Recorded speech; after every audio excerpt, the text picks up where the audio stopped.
विद्यार्थियों, आप सबका स्वागत है। चैप्टर नंबर 3 के आगे वाले पॉइंट में कीट की सामान्य जानकारी। कीट की सामान्य जानकारी की अपन बात करते हैं तो कीट है, उसकी सामान्य जानकारी अपन पढ़ रहे थे। तो कीट की अगर अपन बात करते हैं तो कीट का पहले वर्गीकरण अपन ने पढ़ा था कि संघ आर्थ्रोपोडा। संघ कौन सा था इसका? संघ की अगर अपन बात करते हैं तो संघ है संघ की अपन बात कर रहे थे। तो संघ कीट का जो संघ होता है वो कौन सा होता है? संघ की अगर अपन बात करें तो संघ होता है इसका आर्थ्रोपोडा। कौन सा संघ है? आर्थ्रोपोडा संघ का प्राणी है। इसका वर्ग क्या है? वर्ग की अपन बात करें तो वर्ग के कौन सा है? इंसेक्टा है। कौन सा वर्ग है? इंसेक्टा वर्ग है। अब इंसेक्टा वर्ग की अगर अपन बात करें तो यहाँ संघ आर्थ्रोपोडा है, वर्ग कौन सा है? इंसेक्टा है। आगे अपन बात करते हैं कि जो इंसेक्टा वर्ग है इसकी सामान्य जानकारी क्या है। तो सामान्य जानकारी के तहत अपन ने बात की थी कि इसकी सामान्य जानकारी के जो इंसेक्टा वर्ग है इसके होता है कि शरीर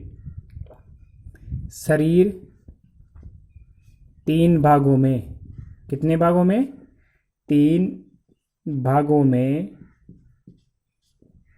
विभाजित होता है। कितने भागों में विभाजित होता है? 3 भागों में विभाजित होता है। कितने भागों में? 3 भागों में विभाजित होता है। जैसे अपन बात करे थे 3 भाग कौन कौन से हो गए? सिर। नंबर 2 की अपन बात करते हैं वक्ष, और नंबर 3 में अपन बात करते हैं तो ये कौन सा हो गया?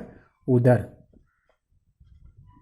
अब आप थोड़ा इधर इसका चित्र समझने की कोशिश करो कि जो सिर, वक्ष और उदर क्या है। तो सबसे पहले मैं आपको इस कीट की जानकारी देता हूँ। जैसे अपन इस चित्र की सहायता जैसे समझने की कोशिश करो कि जैसे ये सामने तौर पे जो दिख रहा है, मैं इसका एक डायग्राम बना रहा हूँ। तो इसमें यहाँ पर आपको ये नेत्र दिखाई दे रहे हैं। इसके अलावा इसके ये जो दिख रहा है वो ये सरिंगिकाएँ। क्या है ये? सरिंगिकाएँ हैं। सरिंगिकाएँ हैं। ये इसका सिर हो गया। तो थोड़ा ये वाला पार्ट है जो माउथ पार्ट भी अपन इसे कहते हैं। तो यहाँ से आप इसे समझने की कोशिश करो। ये माउथ पार्ट बन गया। माउथ पार्ट के बाद अपन बात कर रहे हैं तो ये दूसरा जो भाग बन रहा है वो मैं बना रहा हूँ आपको इसका वक्ष भाग। कौन सा भाग? वक्ष भाग। आपको इसका पूरी जानकारी समझ में आएगी कि ये आपका कौन सा पार्ट बना? वक्ष पार्ट। कौन सा पार्ट बन गया कीट का? वक्ष पार्ट। इसके बाद में ये कीट का जो नीचे वाला भाग बना रहा हूँ ये बन रहा है उदर। तो आपको भी कीट की संपूर्ण जानकारी मिलेगी। तो ये जैसे यहाँ अपन बात करें तो ये 1 खंड, 2 खंड, 3 खंड, 4, 5, 6, 7, 8, 9, 10 और ये 11, कुल मिलाकर इस ये कीट की सामान्य जानकारी हो गई। अब यहाँ अपन बात करते हैं कि इसकी जो वक्ष भाग है वो वक्ष भाग में 3 खंड होते हैं। प्रथम खंड में फिर एक जोड़ी टांगे होती है, ये अपन बात कर रहे हैं, एक जोड़ी टांगे। दूसरे खंड में भी फिर एक जोड़ी टांगे होती है, और तीसरे खंड में जो पिछली टांगे होती है वो थोड़ी लंबी होती है। तो यहाँ दोनों तरफ अपन बनाने की कोशिश करते हैं। ये प्रथम खंड की हो गई, ये दूसरे खंड की हो गई, और ये तीसरे खंड की एक जोड़ी टांगे हो गई। इसके बाद अपन बात करते हैं इसके आगे। तो वक्ष भाग है, उसके दूसरे और तीसरे भाग में पंख पाए जाते हैं। तो पंख ये वाला सामान्य पंख होता है, ये पंख हो गए, पंख की अपन बात कर रहे हैं। इसके अलावा तीसरे भाग में भी इसके पंख होते हैं। ये तीसरे भाग में इसके पंख हो गए तीसरे खंड में। इसी प्रकार ये इधर की साइड ये अपन देखते हैं तो दोनों साइडों पे ये पंख हो गए इधर, और ये फिर नीचे वाले तीसरे खंड के ये पंख हो गए। तो ये कीट हो गया।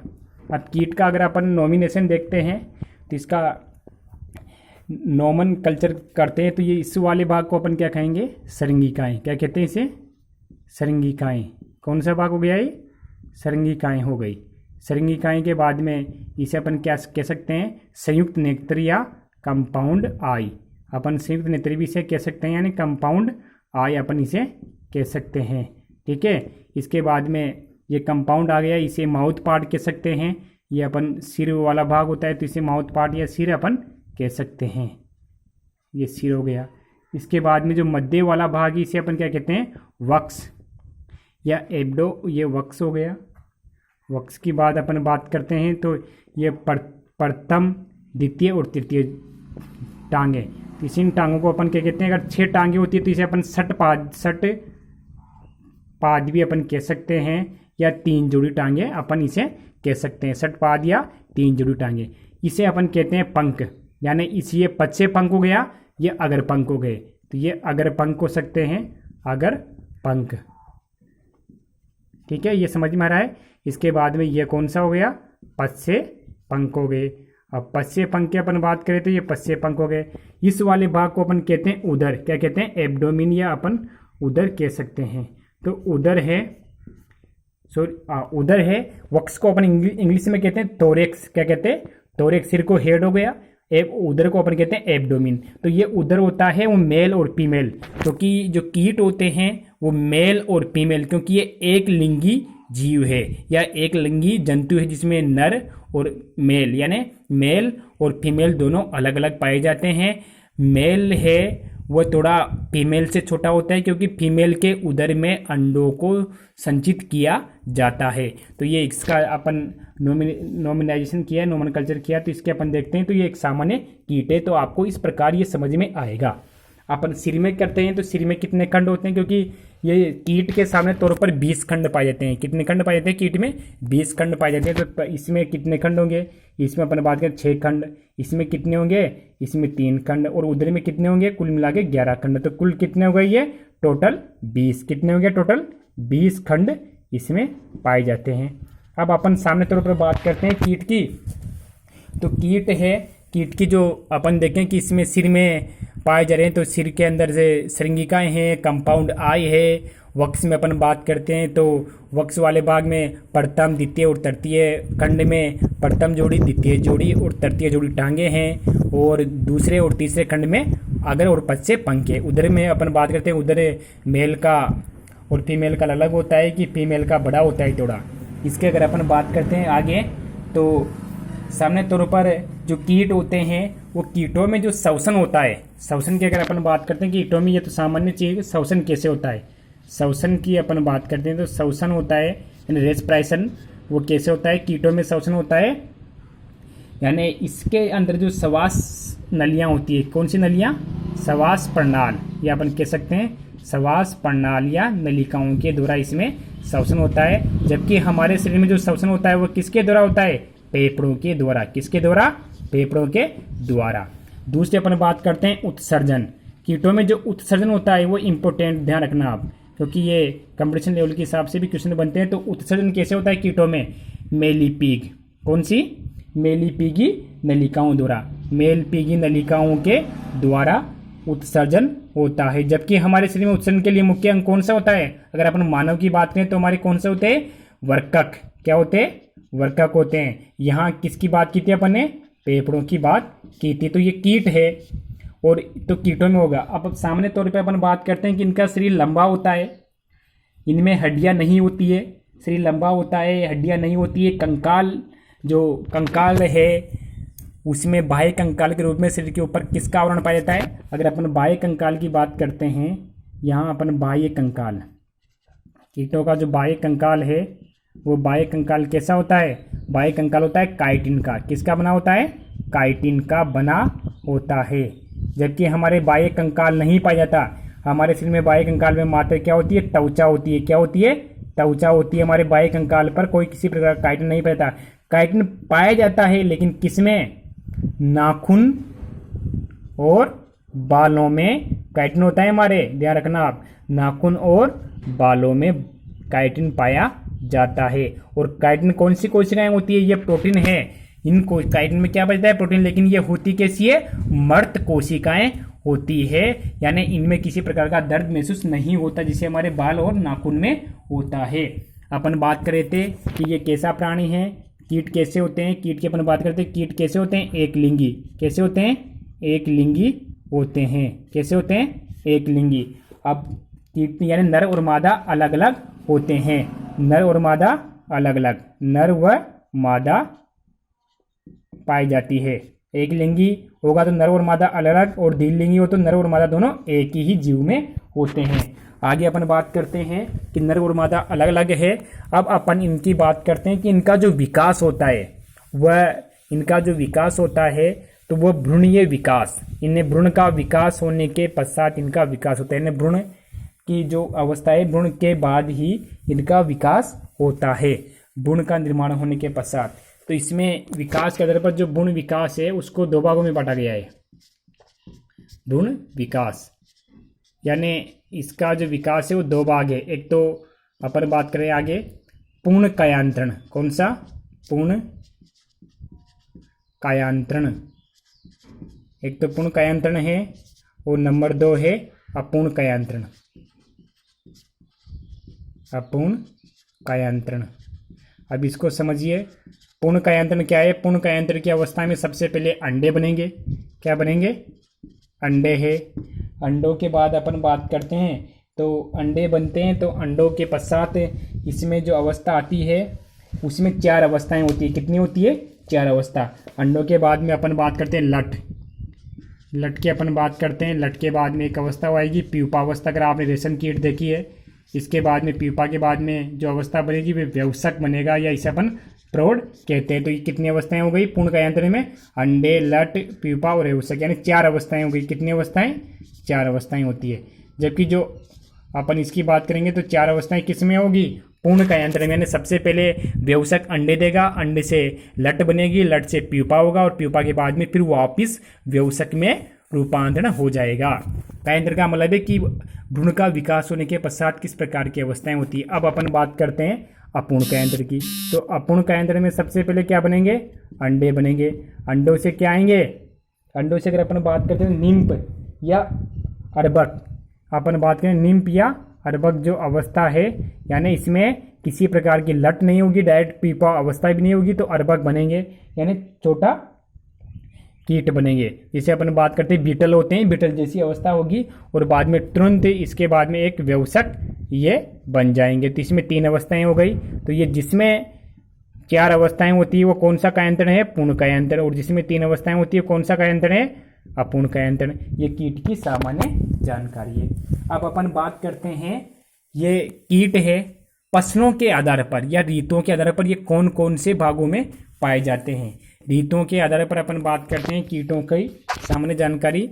तो के पश्चात अपन देखते हैं कि फसलों के आधार पर, तो फसलों के आधार पर अपन देखते हैं ऋतु के आधार पर, या ऋतु के आधार पर अपन देख सकते हैं कि ऋतु के आधार पर भी कीट अपन देखते हैं। ऋतु के आधार पर जैसे आप देखते हैं कि ऋतु के आधार पर कीटों का वर्गीकरण है ऋतु के आधार पर। अब ऋतु में अपन देखते हैं, जैसे अपन सबसे पहले बात करते हैं खरीफ, यानी खरीफ की फसलों में कौन कौन से कीट होंगे। खरीफ ऋतु में या खरीफ की फसलें होते हैं उसी में अपन बात करते हैं। तो खरीफ फसलों में अपन सामान्य तौर पे देखते हैं खरीफ की फसलों में, यानी खरीफ फसल है उसमें कौन से कीट होंगे खरीफ फसल में। तो अपन खरीफ फसल में अपन देखते हैं कि बरसात के समय कौन कौन से कीट होते हैं। सामान्य तौर पे कातरा जो है वह कैटरपिलर लार्वा के समान कातरा है। इसके बाद में टिड्डा है, टिड्डा ये सामने तौर पे दिखता है, टिड्डा है। टिड्डा के पश्चात है सफ़ेद लट है। इसके सफ़ेद लट के पश्चात अपन बात करते हैं सैन्य कीट है। ये सभी किसके कीट है? सैन्य कीट है। ये खरीफ की फसलों के। नंबर 2 रबी की फसल की अपन बात करते हैं। रबी की फसल में कौन से होंगे? रबी की फसल के कीट। अब रबी की फसल में अपन बात करते हैं सामने तौर पर रबी की फसल में गेहूं का गुलाबी छेदक, या गेहूं की अपन बात करते हैं गेहूं का गुलाबी छेदक।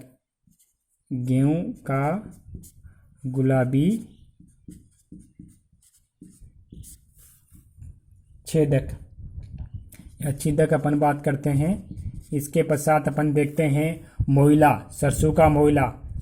ये किसकी फसल में होता है? रबी की फसल में सरसों का मोइला।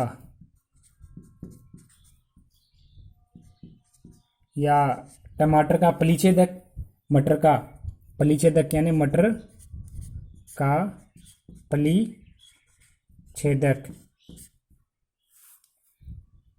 छेदक अपन बात करते हैं तो ये फली छेदक हो गया। तो ये हो गए अलग अलग प्रकार के, यानी सबसे पहले ऋतु के आधार पर खरीफ की फसल के कीट और रबी की फसल के कीट। अब खरीफ की फसल में अपन देखते हैं कातरा है, टीडा है, सफेद लट है, सैन्य कीट है, यानी कई प्रकार के ऐसे कीट होते हैं। और रबी की फसल के कीट है गेहूं के गुलाबी छेदक है, सरसों का मोइला है और मटर फली का छेदक है। अब ये तो सामान्य फसल हो गई। अब इसमें ऋतु के आधार पर अपन देखे थे, अब अपन देखेंगे फसल के आधार पर। ऋतु के आधार पर नहीं देखकर अपन देखेंगे फसल के आधार पर। जैसे अपन सामान्य तौर पर देखते हैं कि धान वाली फसल, यानी धान ने फसल में कौन सा होगा। धान की फसल जैसे अपन धान में कौन कौन सी आती है, गेहूँ है, धान की फसल गेहूँ है, ज्वार है, बाजरा है, यानी धान चावल है, यानी धान जिसे अपन अनाज कहते हैं। तो धान की फसल में सबसे पहले अपन कातरा, जो अपन पहले अभी, क्योंकि ज़्यादातर धान की फसल किस में होती है, खरीफ की फसल कातरा है, सफ़ेद लट है, या फिर गेहूं का गुलाबी सुंडी है। इसके अलावा मक्की है, तना छेदक है, कई सारे ऐसे कीट हो सकते हैं। इसके बाद में अपन दलहन की फसल, नंबर 2 दलहन की अपन कह सकते हैं, यानी दाल वाली फसलें, दाल वाली फसलें। दाल वाली फसलों में सर्वाधिक मात्रा में होगा फली छेदक। कौन सा होगा, फली छेदक। आप ये ध्यान रखना, फली छेदक। जो फली छेदक है वो किस फसलों में होगा, दाल वाली फसलों में। फली छेदक होगा दाल वाली फसलों में। इसके अलावा कटवा, पत्तियों को काटने वाला कटवा, सुरंगन, ये सभी कीट इसी में होंगे, सुरंगन। तो ये है दाल वाली फसलों के। इसके बाद अपन बात करें तिलहन की फसल, तेल वाली, अपन बात करें तेल वाली फसल। अब तेल वाली फसल में कौन कौन सी आएगी आपको याद रखना होगा, मूंगफली है, तिल है, सरसों है। इसमें अपन बात करते हैं तो सबसे पहले अपन बात करते हैं, जैसे अपन तेल वाली फसल की बात करते हैं तो मोइला, सरसों का मोइला है, मोइला कीट है जिसे अपन चेपा भी कहते हैं, मोइला। मोइला के अलावा इसमें होगा मूंगफली का पर्णशृंगुक, मूंगफली का अपन कह सकते हैं सुरंगक, सुरंगक कीट अपन कह सकते हैं सुरंगक, जो मूंगफली का सुरंगक है। इसके पश्चात है तिल का संपुट वेदक है। कई सारे ऐसे कीट है सब्जियों में लगने वाले कीट, यानी जो कीट है सब्जियों के कीट। अब सब्जियों में कौन कौन से होंगे, जैसे सब्जी के कीट है तो सब्जियों में अपन बात करते हैं तो सब्जियों में होगा सफ़ेद मक्खी, क्योंकि सभी प्रकार की सब्जियों में होती है सफ़ेद मक्खी। भिंडी हो, टमाटर व मटर हो, सफ़ेद बैंगन हो, सफ़ेद मक्खी सभी प्रकार की सब्जियों में लगती है। सफ़ेद मक्खी के बाद में अपन कह सकते हैं पिस्सू भृंग, ये भी एक सबसे इम्पोर्टेंट कीट है, पिस्सू भृंग, पिस्सू भृंग है। या फिर अपन बात करते हैं ये सलब है, सलब भी एक सामान्य लटकी बाती होता है, सलब है, ये सभी इसी में होगा। इसके अलावा अपन बात करते हैं मटर का पर्णशृंग के, कई सारे ऐसे फल भेदक कीट है। अब अपन बात करते हैं फलों में लगने वाले कीट। फलों में जैसे अपन बात करते हैं फलों में, तो फलों में अपन आम के फलों में हो सकते हैं, या कई सारे खाने वाले नींबू की तितली हो सकती है। तो आम के मतलब आम के पेड़ की छाल खा सकता है, या आम का फुदका, अपन की बात करें तो आम का फुदका, ये एक सामान्य कीट है, आम का फुदका, या छाल वाले कीट हो सकते हैं। अब जो लास्ट पॉइंट अपन देखते हैं कि फसल के आधार पर कीटों में अपन देखते हैं भंडारण। ये अनाज भंडारण की अपन बात करें, जैसे भंडारण में कौन कौन से कीट होते हैं, तो भंडारण के कीटों की अपन बात करें, भंडारण वाले कीट। तो भंडारण वाले कीटों की अपन बात करते हैं, भंडारण में कौन कौन से कीट हो सकते हैं। सामने तो ऊपर जैसे खपरा, गेहूं में होता है खपरा, खपरा, भरंग। इसके अलावा चावल की घुन, चावल में घुन पड़ जाती है, चावल की घुन। सुरसाली, सुरसाली को अपन सुरसली कहते हैं, ये होती है सुरसली, लाल लाल भूरी, ये सुरसाली होती है, जो होती है सुरसाली। तो ये सामने तौर पर ये कीट हो गए, ठीक है। इन कीटों के बाद में अपन बात करते हैं तो कीटों में कुछ ऐसे, ये तो हो गए फसलों को नुकसान पहुंचाने वाले कीट। अब कुछ कीट होते हैं वो लाभदायक भी हो सकते हैं, जरूरी नहीं है कि सभी कीट नुकसानदायक हो। तो अपन पहले भी पढ़ चुके हैं 11वीं क्लास में कि कुछ लाभदायक कीट होते हैं, उन फसलों लाभदायक कीटों का अध्ययन भी किया है। तो लाभदायक कीट कौन से होते हैं, तो लाभदायक कीटों में अपन बात करते हैं या कुछ हानिकारक अन्य कीट भी हो सकते हैं। तो लाभदायक कीट है, लाभदायक कीट के बारे में अपन बात करते हैं, जैसे लाभदायक कीट। कीटों में क्योंकि अपन कीट सामान्य तौर पे और भी हो सकते, जैसे मधुमक्खी है, मधुमक्खी एक कीट ही है जिसे अपन कह सकते हैं कि हाइमेनोप्टेरा गण है, मधुमक्खी है। या अपन बात करते हैं रेशम कीट है, रेशम कीट है, ये लाभदायक कीट है क्योंकि ये सब रेशम कीट है। या अपन और भी अपन बात करते हैं लक्ष्य कीट है, लक्ष्य कीट के बारे में अपन पढ़ा था, लक्ष्य कीट ये लाभदायक कीट है। तो इसके बाद में अपन हानिकारक अन्य कीट देखते हैं। जैसे हानिकारक अपन कीटों की बात करें तो हानिकारक कीटों में और भी होते हैं हानिकारक। हानिकारक की अगर अपन बात करते हैं तो सबसे पहले फलीछेदक हो गए दीमक। दीमक की अपन ने बात की थी, तेरा जो दीमक है वह जो अपन बात करते हैं कि दीमक सामान्य तौर पर जो आइसोप्टेरा गण का एक जंतु है, यानी आर्थ्रोपोडा में जो इंसेक्टा वर्ग है, इंसेक्टा वर्ग में कई सारे गण पाए जाते हैं, तो उन गणों में से एक है दीमक। दीमक भी आइसोप्टेरा गण का है जो फसलों को सर्वाधिक रूप में धीरे धीरे फसल की जड़ों को खाने वाला कीट अपन कह सकते हैं, तो ये होता है दीमक। अब अपन बात करते हैं कि अपन जो वैज्ञानिक आधार पर जो कीट है, यानी अपन बात करते हैं इंसेक्टा वर्ग। इंसेक्टा वर्ग है, उस इंसेक्टा वर्ग में अपन बात करें तो इंसेक्टा वर्ग में कितने गण हैं, यानी कितने गण हैं। गण की अपन बात करें तो कम से कम गण जिसे अपन ऑर्डर कहते हैं कितने हैं, 29 ऑर्डर है। कितने हैं, 29 यानी 29। कुल कितने हैं, 29 गण हैं, जिनमें से कुछ प्रमुख कृषि महत्व के गण हैं जिसे अपन बात कर सकते हैं कि कौन कौन से हैं। जैसे अपन ओडोनाटा एक गण है, आप ध्यान रखना इसमें, ओडोनाटा की अगर अपन बात करते हैं, ओडोनाटा में आता है ड्रैगन फ्लाई। ये कीट है ड्रैगन फ्लाई, तो ये कीट भी फसलों के ही कीट है। इसके अलावा अगर अपन बात करते हैं आर्थ्रोपटेरा, दूसरा अपन जो महत्वपूर्ण गण देखते हैं आर्थ्रोपटेरा। अब आर्थ्रोपटेरा की अपन बात करें तो आर्थ्रोपटेरा में कौन सा कीट आता है, ये एक सबसे इंपॉर्टेंट है, जेट के हिसाब से क्वेश्चन देख सकते हो आप। आर्थ्रोपटेरा में कौन सा आता है, टिड्डा। कौन सा आता है, टिड्डा।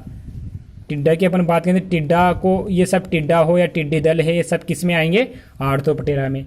इसकी बाद अपन बात करते हैं डिकियोपटेरा। अपन दूसरा देखते हैं तो डिकियोपटेरा, ये भी एक इम्पोर्टेंट है गण, डिकियोपटेरा। डिकियोपटेरा में अपन बात करते हैं कौन सा है, कॉकरोच। कॉकरोच का नाम सुना होगा, कॉकरोच को अपन हिंदी में कहते हैं तिलचिट्टा। कॉकरोच है वो किस में आता है, डिकियोपटेरा में। तो ध्यान रखना, ओडोनाटा में आता है ड्रैगन फ्लाई, आर्थ्रोपटेरा में आता है टिड्डा, डिकियोपटेरा में आता है। इसके अलावा अपन बात करते हैं आइसोपटेरा। आइसोपटेरा भी एक महत्वपूर्ण गण है कृषि की दृष्टि से कीटों का, आइसोपटेरा। आइसोपटेरा की अपन बात करें तो आइसोपटेरा में कौन आता है, दीमक। कौन आता है, दीमक। आइसोपटेरा में कौन आएगा, दीमक। ड्रैगन फ्लाई ओडोनाटा में, आर्थ्रोपटेरा में टिड्डा है, डिकियोपटेरा में कॉकरोच है, आइसोपटेरा में दीमक है। और अपन आगे बात करते हैं, जैसे अपन बात करते हैं सामने तौर पर अपने हेमोपटेरा। हेमीपटेरा भी एक महत्वपूर्ण है, हेमीपटेरा। ये पटेरा है, ये इनके एक ट्रिक्स अपन मान सकते हैं। तो हेमीपटेरा में आता है मतकूण, ये कीट है मतकूण, हेमीपटेरा हो गया। इसके अलावा अपन बात करते हैं हेमीपटेरा के बाद में अपन ताइसोपटेरा यानी थ्रिप्स जो कीट आते हैं, थ्रिप्स, वो अपन बात करें तो वो होता है ताइसो। इनके नाम से भी अपन पहचान सकते हैं, थ्रिप्स यानी ताइसोपटेरा, ताइसोपटेरा। ये इसमें कौन से आएंगे, थ्रिप्स। ये कीट भी होते हैं, बहुत इंपॉर्टेंट कीट है थ्रिप्स, जो फसलों में लगते हैं। इसके अलावा अपन बात करते हैं आगे, थ्रिप्स के बाद यानी 5 अपन जो पढ़े हैं, इसके बाद में अपन देखते हैं लेपिडोप्टेरा। ये सब इसमें बहुत सारे कीट आते हैं लेपिडोप्टेरा में, यानी लेपिडोप्टेरा। लेपिडोप्टेरा का आप ध्यान रखना, लेपिडोप्टेरा। लेपिडोप्टेरा में अपन सबसे पहले देखते हैं तो इसमें अपन जो देखते हैं तितली, तितली है। तितली पे आप सभी ने देखी होगी, तितली रंग बिरंगी तितलियाँ होती है। सबसे पहले तितलियों में शलभ पाए जाते हैं, फिर तितली एक व्यवसक बन जाती है, यानी इसमें पूर्ण कायांतरण पाया जाता है। इसको भी आप ध्यान से देख सकते हो। इसके अलावा डिप्टेरा, डिप्टेरा अपन बहुत इम्पोर्टेंट है, तो अपन यहाँ कुल मिला के बहुत सारे दिए गए हैं। तो डिप्टेरा है, डिप्टेरा भी इम्पोर्टेंट है क्योंकि इसमें सर्वाधिक पाए जाने वाले कीट होते हैं। डिप्टेरा में भी देखते हैं तो मक्खियाँ, यानी मक्खी है, मक्खी तो आप सभी ने देखी होगी। आप ये देखना मधुमक्खी है वह अलग है, यानी मक्खी होगी वो भी डिप्टेरा में पाई जाएगी, लेकिन वह हाइमेनोप्टेरा होता है। और ये मक्खी है, ये घरेलू मक्खी है। तो मधुमक्खी और मक्खी के अंदर देखना, यानी मक्खी और मच्छर जो है वो किसमें है, डिप्टेरा में। और आगे जो हाइमेनोप्टेरा है उसमें आएगी मधुमक्खी, किसमें, हाइमेनोप्टेरा में। कौन सी मधुमक्खी है, मधुमक्खी की अपन बात करेंगे, यानी मधुमक्खी इसमें आएगी। तो मधुमक्खी है वो किसमें है, हाइमेनोप्टेरा में, यानी मधुमक्खी इसमें है, मधुमक्खी। अगर आपके देखें कि डिप्टेरा में कौन सी आती है, घरेलू मक्खी और मच्छर, और हाइमेनोप्टेरा में कौन आएगी, मधुमक्खी। और एक और अपन बात करते हैं कोलियोप्टेरा, ये भी अपन इम्पोर्टेंट है। तो ये याद रखना, ये कुछ गण हैं जिनके गण के हिसाब से दिए गए, यानी सबसे पहले अपन बात कर रहे थे कि ये षटपाद भी होता है। षटपाद का मतलब जिनमें 6 पैर पाए जाते हैं, तो ये अलग चीज़ है और गण अलग चीज़ है। तो सबसे पहले अपन संघ तो आर्थ्रोपोडा है, वर्ग इंसेक्टा है, इंसेक्टा के बाद में अपन गण की बात करते हैं, उपगण है, कई सारे अपन ने पढ़े हैं पहले। तो ये है बीटल, तो ये बीटल है, ये इसमें जिसमें अपन देखेंगे बीटल, कई सारे बीटल और वीवल जो लाल लाल कलर के होते हैं, टमाटर है, रिजगा है, उसमें पाए जाने वाले कीट होते हैं, उसे बीटल कहते हैं, वीवल और बीटल। तो ये हो गए सामान्य गण और ये चीज़ें।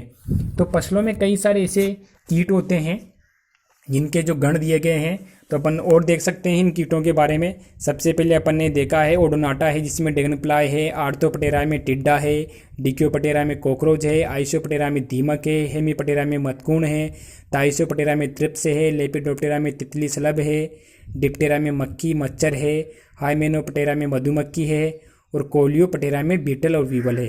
तो हेमीप्टेरा और हाइमेनोप्टेरा दोनों अलग देखना, और डिप्टेरा।